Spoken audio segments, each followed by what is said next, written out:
Welcome, everybody. Welcome to another Tips for Mortgages videos. My name is Mike Parkinson. I'm a mortgage broker with Dominion Lending Centers, Producers West Financial on Vancouver Island and Campbell River.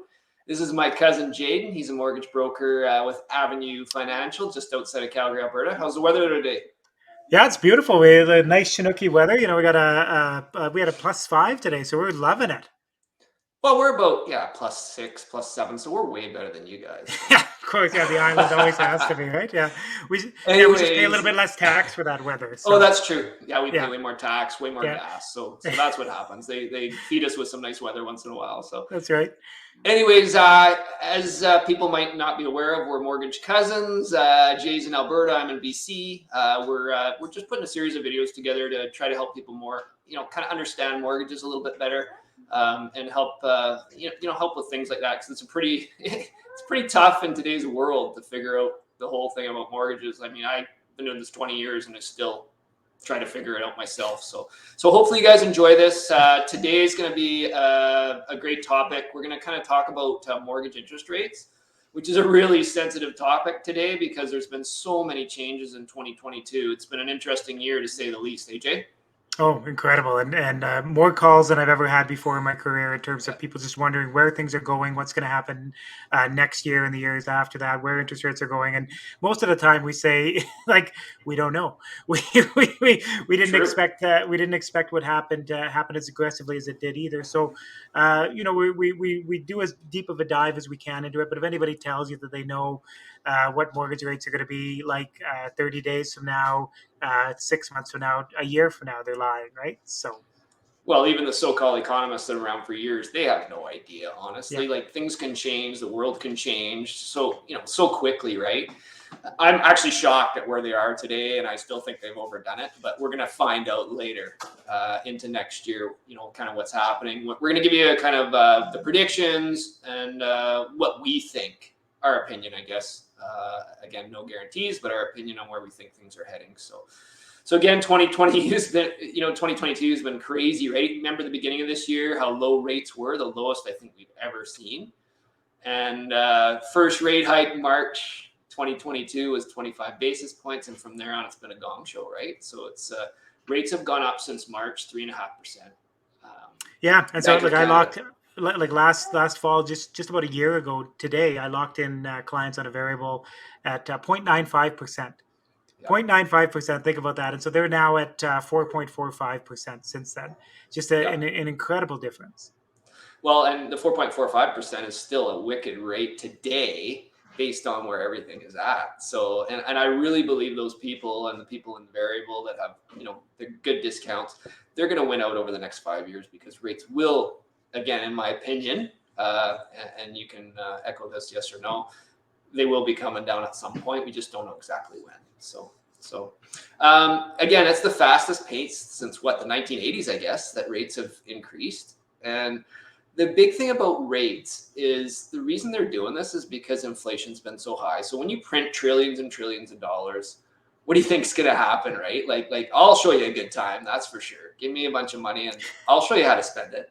And that's what's happening, right? Like if you look at the world with COVID and everything going on, money was printed like crazy. The world shut down, supply chains shut down, trillions of dollars. I think the US printed over the last few years, what do they say, 4 or 5 trillion they've added to Yeah, their an deficit. Like incredible amount of it's money, crazy. and it's the same thing with our government. And when you look at it, I very much understand the policies to keep the economy going and things like that. But it's hard to get something stopped like that once you get it moving, right? And so when the government started handing out money and kind of affecting the normal economy by paying people to stay home because they couldn't go to their jobs, and then that continued. Of course, what do we get out of that? People are staying home. They have money, that maybe more money than they were making at their jobs, and so they start spending on products, right? And doing those projects at home and things like that. And that spending just continued and continued. Well, our supply chain was disrupted by everything else going on internationally, and we're paying for it right now. And then to exacerbate that, coming out of everything, we finally feel like we're free and clear from COVID, and the Ukrainian war starts. Russia invades Ukraine, putting pressure on oil and gas prices globally, right? So we just kind of seen something that like Mike is saying, we haven't seen since the 80s. But the big difference, I think, when I'm talking to my clients, because people are scared right now that we're going to see the 80s, right? They're scared that we're going to see 12, 15, 18% mortgage rates. And the big thing that I tell my clients is that listen, in Canada at the time in the 80s, the average household, I think it was about a 20% debt to income rate, something like Yeah, that. Very, that's very, very GDP. Yeah, little. Yeah, yeah, very, very little personal debt. We weren't financing appliances and cars and all of these other things, right? In the way that we are today. And so now we're at somewhere between 120, 140, depending on the year. Uh, as an crazy. economy, the way that we have created the Canadian economy now, we can't afford to go back to 12, 15, 18% mortgage rates because the economy would implode. We just have so much more personal debt that the government has to balance things in a different way. They can't let it get to that area where we're paying those crazy rates. So when and I know you're getting this as well, Mike, tons of clients who are in variable right now that are worried, and their bank is reaching out to them and saying, why don't you lock into this fixed now, because rates are going to continue to go up, and you know what happened in the 80s.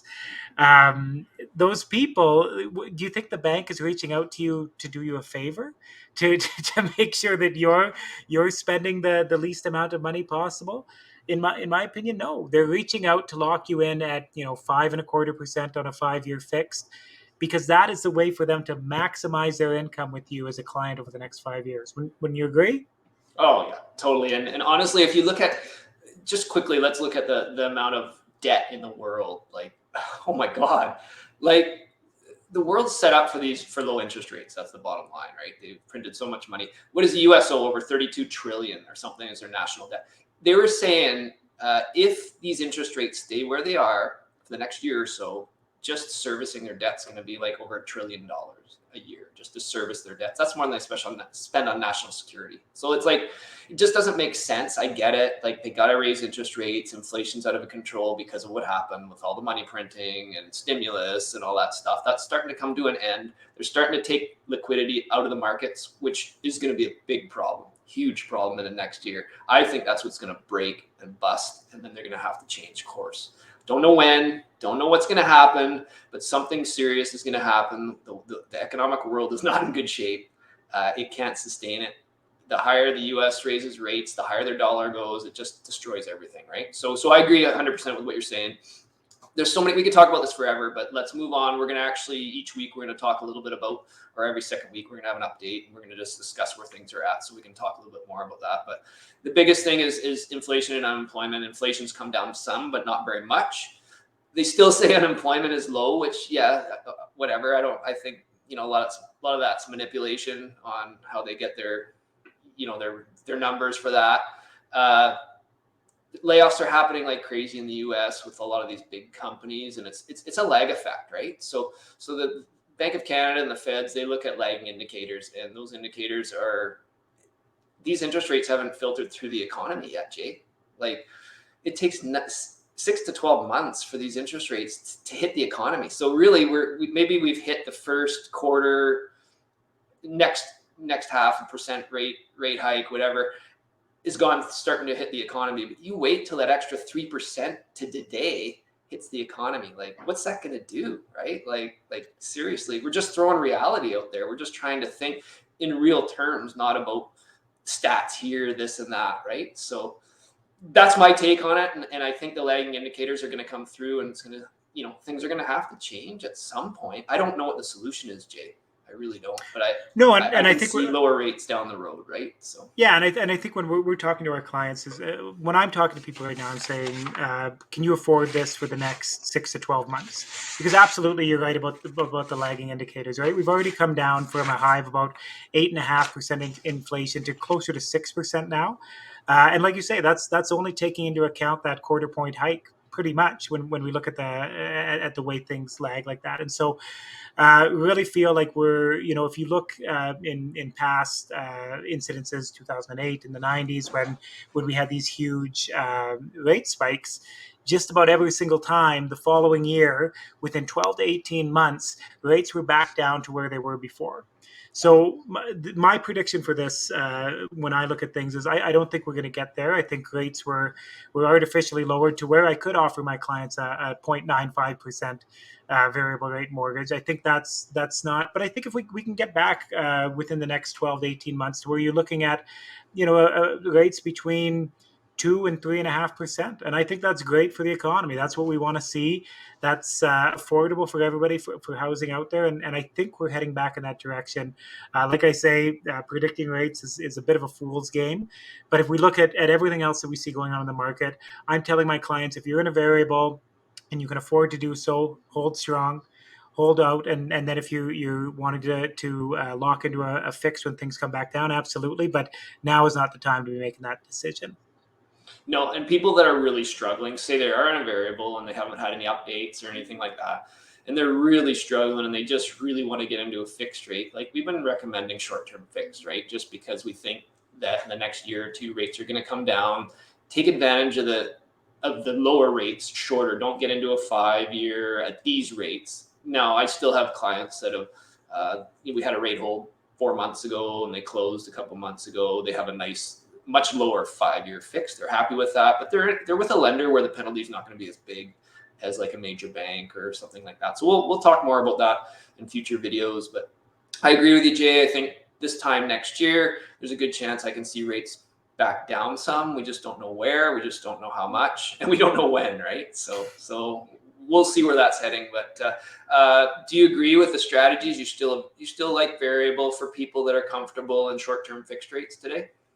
Well, absolutely, and I think it comes down to it's a client to client basis, right? So, if this is your forever home and you're going to be there, and there's, you've been married for 15 years, and there's no kind of life changes that could happen, and you're comfortable with that fixed payment, and you do not want to think about prime. Absolutely, it's not going to be the best thing for you, but it might be the best thing for your mental health to lock into that 5-year fix at 5%. But if you're not in that situation and there's a potential that you might move on up in the future and things like that. There's a lot of other positives about the variable that, especially at these high rates, over the next 5 years, are really going to win out over that 5-year fix.